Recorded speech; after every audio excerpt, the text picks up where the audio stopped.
entregue, inclusive, para o ministro das Relações Exteriores do Brasil. O ministro Araújo recebeu o livro e falou muito bem do livro do G-BRICS, na área dos BRICS. E aqui eu quero acusar a presença do cônsul-geral adjunto de São Paulo, da China de São Paulo, o senhor Tian Yutan, que está aqui conosco, representando aí o consulado neste momento.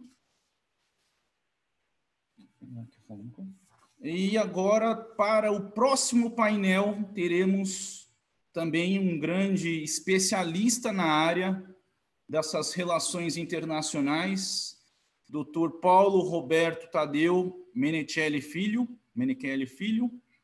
Ele é doutorando e mestre em Relações Internacionais pelo Instituto de Relações Internacionais da Universidade de Brasília, bacharel em Direito pela Universidade de São Paulo, trabalhou como assessor para assuntos internacionais da Secretaria Municipal de Cultura de São Paulo nos anos 2014 e 2015, também como consultor do Ministério da Cultura do Brasil nos anos 2015 e 2016, em projeto visando a internacionalização da cultura brasileira. Sua pesquisa tem como foco a diplomacia cultural da China, em especial o uso do cinema como um instrumento do soft power cultural chinês. Ele é membro do Centro de Estudos Globais da UNB, do Grupo de Estudos Ásia-América Latina, Ásia-LAC-UNB, e da Rede Brasileira de Estudos na China, RB China, e pesquisador do Laboratório de Estudos de Mídia e Relações Internacionais da Universidade Federal do Rio de Janeiro. Então, está aí também um dos grandes especialistas com um currículo vasto. Passo a palavra, então, para o Dr. Paulo Roberto Tadeu Menichelli Filho. Por favor, Dr. Paulo. Olá, bom dia. Muito obrigado pela apresentação. É um prazer estar aqui. Eu queria começar agradecendo ao Consulado Geral da China em São Paulo e ao IBRA-China pelo convite para participar desse evento tão importante sobre o futuro das relações entre Brasil e China.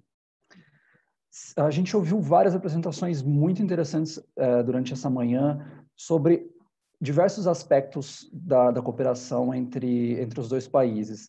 E eu queria ressaltar aqui ainda mais um aspecto que eu acho que pode influenciar positivamente as relações sino-brasileiras no futuro pós-pandemia, que são justamente a dimensão cultural dessa relação. Então, eu preparei uma pequena apresentação, que eu vou exibir para vocês agora.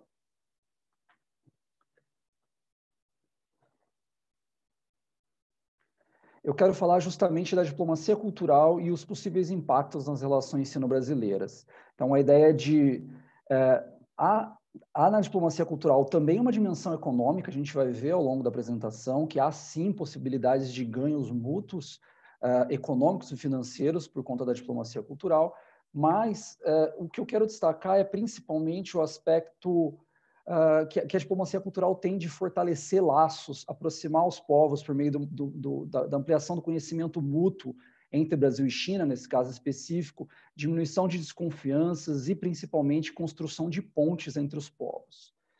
Então, para essa apresentação, como o meu foco de estudo é a diplomacia cultural chinesa, eu pensei em começar pelos esforços recentes da diplomacia cultural chinesa e mostrar como o Brasil já tem entrado nessas dinâmicas, já tem se beneficiado com cooperações nesse sentido, os dois países têm se beneficiado, na realidade, e mostrando possibilidades de aprofundamento e fortalecimento dessas sinergias. Então, a China, ao menos desde 2003, a China tem empreendido muitos esforços e recursos no fortalecimento da sua diplomacia cultural e do seu soft power. Então, aqui, por exemplo, a gente tem uma fala do então presidente Hu Jintao, no 17º Congresso Nacional do Partido Comunista Chinês, falando que na presente era a cultura tem se tornado cada vez mais uma importante fonte de coesão e criatividade nacional e um fator de crescente relevância na competição pelo poder nacional abrangente. Então, destacando a importância de se investir na cultura como um fator de força nacional. 10 anos depois, temos aqui também o atual presidente da China, Xi Jinping, no 19º Congresso Nacional do Partido Comunista Chinês, falando que a China, né, então vamos ampliar nossa capacidade de participar na comunicação internacional, de modo a contar bem as histórias chinesas, de apresentar uma visão panorâmica, multidimensional e verdadeira da China e aumentar o soft power cultural do nosso país. Então, já uma menção mais direta ainda ao soft power cultural, essa noção de cultura como um elemento de poder dentro das relações internacionais. Como a China faz isso? São diversos os aspectos e os instrumentos usados. Eu quero destacar, por conta do nosso tempo, 3 dos principais instrumentos. Eu vou falar aqui dos Institutos Confúcio, dos veículos de mídia e do cinema e da indústria cinematográfica, que é atualmente o meu principal campo de estudo. Vou começar pelos Institutos Confúcio. Acho que todo mundo aqui conhece os Institutos Confúcio, ele é o Instituto Cultural de Cooperação de Ensino de Idioma Chinês. Ele começa em 2004 com a primeira unidade, que é criada na cidade de Seul, na Coreia do Sul. Então, de 2004 para cá, são 16 anos, a China passa dessa primeira unidade para mais de 500 institutos Confúcio, que são criados dentro de universidades parceiras nos países que recebem, e mais de 1.000 salas de aula Confúcio, que são para educação de crianças e jovens. Então, a China já tem atualmente mais de 1.500 instituições dos Institutos Confúcio, em mais de 142 países ou regiões do mundo. Só para a gente ter uma noção de comparação, só a Aliança Francesa, de todos os institutos culturais, Aliança Francesa, Goethe, British Council, Cervantes, só a Aliança Francesa tem mais do que 1.000 institutos ou instituições pelo mundo. E só a Aliança Francesa e o British Council estão em mais do que 100 países. Só que, para a gente comparar, a Aliança Francesa tem 120 anos de existência, o British Council tem mais de 80 anos de existência, os Institutos Confúcio têm 16. Então, de fato, é um crescimento muito amplo, muito acelerado. Na América Latina, os Institutos Confúcio estão em 15 dos 21 países, grosso modo, que compõem a América Latina, atendem a um público de mais de 50 mil alunos.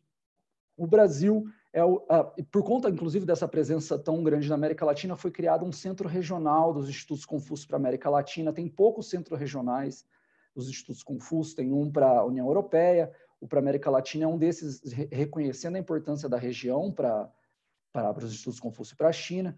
A função desse centro regional é justamente construir a ponte entre as culturas chinesa e latino-americana. Então, aí um reconhecimento da relevância da região e dessa integração. O Brasil, dos países latino-americanos, é o que tem maior quantidade de institutos Confúcio, são 11 institutos Confúcio em universidades brasileiras e 3 salas de aula Confúcio. O mais recente Instituto Confúcio inaugurado foi no final do ano passado, na Universidade Federal de Goiás, justamente focado na medicina tradicional chinesa. São 2 institutos Confúcio no Brasil que têm especializações, esse da UFG e o da FAAP, em São Paulo também, que é um Instituto Confúcio focado no negócio, no business. Então, são atividades, além do ensino do chinês, são atividades também de valorização da cultura do chá, da caligrafia tradicional, comemorações como o Dia do Instituto Confúcio, apresentações de teatro, festivais de arte, festivais de poesia, festivais tradicionais da China, justamente uma oportunidade de troca e intercâmbio e conhecimento maior da cultura chinesa, o que acaba sendo já um aspecto bem relevante de diplomacia cultural em si. O segundo aspecto que eu quero destacar aqui são os veículos de mídia. Há grandes veículos de mídia na China, e eu vou falar de alguns deles aqui rapidamente, já também para mostrar essas dinâmicas do Brasil. Como o Brasil tem entrado nessas dinâmicas todas da mídia chinesa. Então, por exemplo, a China tem o CCTV, antigo CCTV, China Central Television, que hoje é o CGTN, China Global TV Network, que é considerado o maior broadcaster, né, o maior transmissor do mundo, que opera em mais de 140 países do mundo, fala em 6 idiomas. De fato, é muito grande e bem amplo o alcance da CGTN. Temos também a Xinhua News Agency, que também tem mais de 180 escritórios internacionais espalhados pelo mundo, também transmitindo em diversos idiomas, inclusive um deles português. Temos ali ao lado o China Daily e o Global Times, para citar 2 veículos impressos, também de amplo alcance. Aqui embaixo eu trouxe também o China Radio International, que também, desde do seu início de operação, também tinha uma vocação bastante internacional e hoje é considerado a 2ª maior rádio do mundo atrás da BBC. Onde entra o Brasil nisso? Em 2019, por ocasião da cúpula dos BRICS, foi realizada aqui no Brasil, foi assinada entre o China Media Group e o Grupo Bandeirantes um acordo de compartilhamento, um acordo de cooperação que previa tanto produções conjuntas como um maior compartilhamento de conteúdo entre os 2 países. Então, de novo, a gente tem um alcance, uma dimensão econômica nisso, é um mercado bastante amplo, os 2 são mercados muito amplos, então é uma forma de aumentar o alcance das publicações e das produções dos 2 países, mas além disso a gente tem um caráter bem acentuado de maior conhecimento mútuo dos países. Então, produções brasileiras alcançando o mercado chinês, o público chinês, a população chinesa e o oposto também. No mesmo momento, também foi firmado um acordo de cooperação, de troca de conteúdo entre o China Media Group e a EBC, a empresa brasileira de comunicação, e também entre o China Media Group e o Grupo Globo, que previa a realização de cooperações em cinema, televisão, esportes, entretenimento, 5G e outras áreas. Então, de fato, um alcance bem amplo. Eu quis trazer ali, brevemente, só alguns dados sobre o China Media Group, só para a gente ter dimensão, de fato, do alcance desse grupo. Então, assim, ele foi estabelecido formalmente ali em 2018 como uma fusão da CTV, da CGTN, da Rádio Nacional da China e da Rádio Internacional da China. Então, mais de 47 canais de televisão, um programa de rádio que também alcança mais fala em 44 idiomas, mais de 20 periódicos. Então, assim, é o organismo de mídia de maior alcance global. Então, isso apresenta muita possibilidade de cooperação e de maior conhecimento mútuo mesmo entre os 2 países, de produção de programação conjunta, inclusive. Para já me encaminhar para o final, eu quero falar também do cinema, brevemente.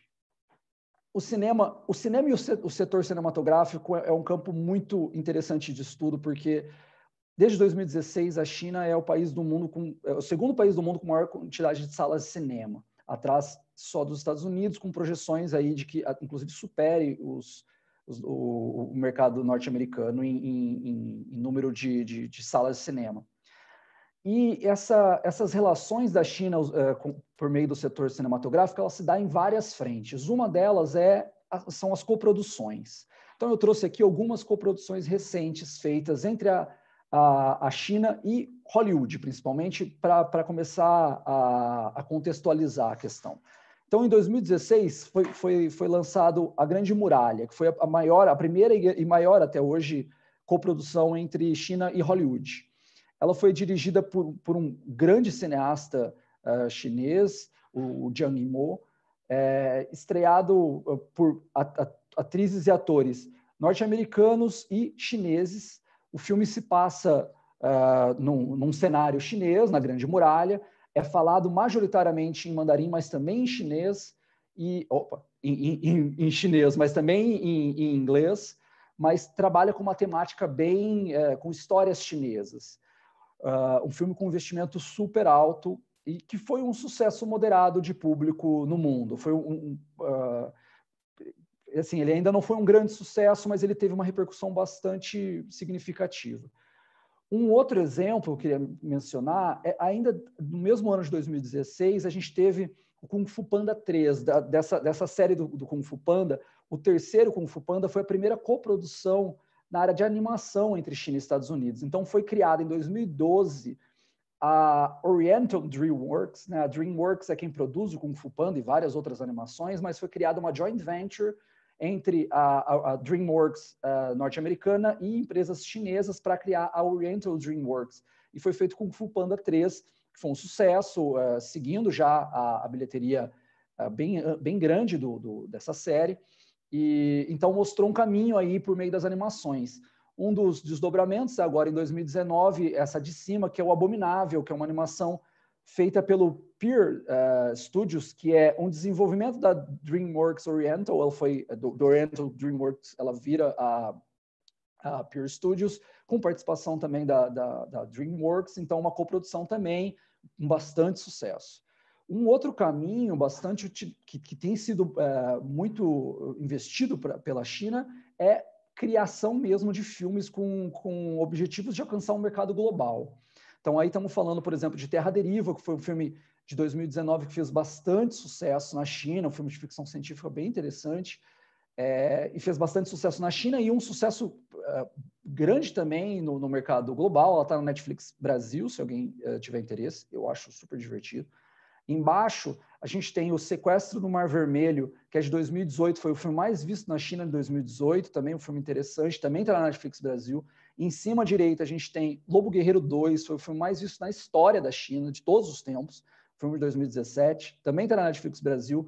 Abaixo, a gente tem um filme que eu trouxe ele porque ele é um caso curioso de analisar, porque ele é um filme lindíssimo também, chama Pérolas no Mar, e ele foi a Netflix comprou e colocou ele no acervo global da Netflix. Então, ele teve uma repercussão super ampla por meio de mídias caseiras, né? Não do cinema em si, não de bilheteria de cinema, mas de mídias de acesso doméstico.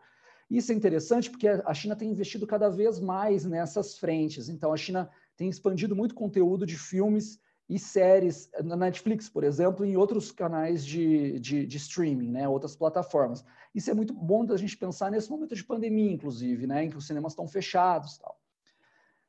Onde entra o Brasil nisso? De novo, desde 2017, o Brasil tem um acordo de coprodução cinematográfica com a China. Lá em 2017, quando foi assinado, o então ministro da Cultura fala que vai ser um grande estímulo para o crescimento do setor audiovisual do Brasil, que hoje já responde por quase 0,5% do PIB e apresenta um vasto potencial de expansão e contribuição para o desenvolvimento brasileiro. Ainda há muito caminho para ser percorrido, ainda não temos uma coprodução chinesa, China-Brasil, em si, mas tem alguns projetos em andamento.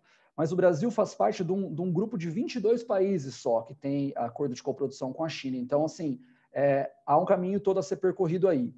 De fato, como resultado desse acordo de coprodução cinematográfica, a gente teve um desdobramento que foi a exibição de um filme brasileiro, que é o Nísio, Coração da Loucura, estrelado pela Glória Pires, dirigido pelo Roberto Berliner. O filme é de 2016, em 2018 ele estreia na China e arrecada um valor significativo de bilheteria lá, mas além do impacto econômico, de novo, é um momento, foi o primeiro filme comercialmente distribuído na China, ficou em exibição em mais de 600 cinemas na China. Então, assim, é uma oportunidade para o público chinês conhecer a produção audiovisual brasileira e ter maior contato com as histórias brasileiras. A gente ainda não tem uma coprodução China-Brasil em si, mas a gente já tem algumas coproduções no âmbito dos BRICS. Então, se falou muito aqui dos BRICS, a gente, em 2019, agora foi lançado aqui também, por ocasião da cúpula dos BRICS, foi lançado o primeiro documentário coproduzido pelos 5 países dos BRICS. Um filme também, um documentário belíssimo, chamado Crianças e Glória, em português, com produção, diretores de cada um dos países. Em 2017, também, a gente teve o primeiro filme de ficção coproduzido pelos BRICS, e diretores de cada um dos países também, produzindo pequenas peças que compõem um filme lindíssimo. Só por curiosidade, o diretor brasileiro é o Walter Salles, o diretor chinês é o Jia Jiangke, que é um dos também mais famosos da quinta geração de diretores chineses.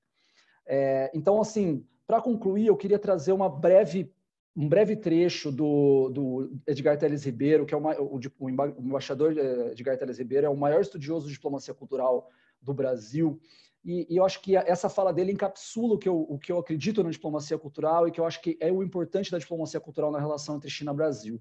O embaixador Edgar Teles Ribeiro, ele destaca que a cultura, ela, nas relações internacionais, ela pode desempenhar um papel importante na superação de barreiras convencionais que superem povos, na promoção ou estímulo de mecanismos de compreensão mútua, na geração de familiaridade ou redução de áreas de desconfiança. E ele destaca que isso nem sempre vai acontecer, mas que é suficiente que ocorra com certa frequência para que estejam plenamente justificados os esforços e recursos canalizados nessa direção. Então, eu acho que esse é o espírito dessa minha fala. Muito obrigado novamente pelo convite e sigo à disposição. Obrigado. Doutor Paulo, parabéns pelo tema, pela exposição. E o ano passado eu estive na China, nos 70 anos da fundação da República Popular, na viagem com o governo da China, e com alguns amigos lá perguntei, vocês conhecem o Brasil, doutor Paulo? Aí um amigo meu falou, não, já vi a Escrava Isaura, eu já ouvi o gibi do Zé Carioca, mas fora esses dois itens, eu falei, mas você já viu mais alguma outra coisa do Brasil? Você já tem alguma noção do Brasil? Não, futebol. Então, assim, eu acho que o que você está trazendo na questão da diplomacia cultural, ele tem uma dimensão gigantesca, porque pode, inclusive, ajudar, até falei no webinar vez passada,